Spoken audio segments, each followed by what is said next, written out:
How to set up email filters in cPanel.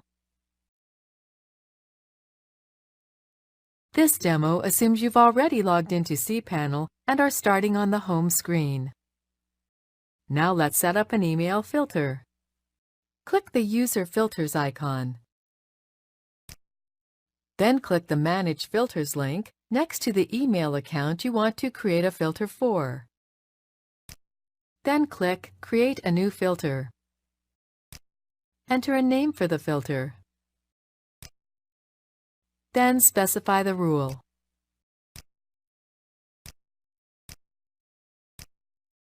Now define an action for the rule. In this case, the action is to deliver the email to the inbox. To finish, click the Create button. That's it. The filter has been created. You can always return to this screen to create new filters or edit or delete existing ones. This is the end of the tutorial.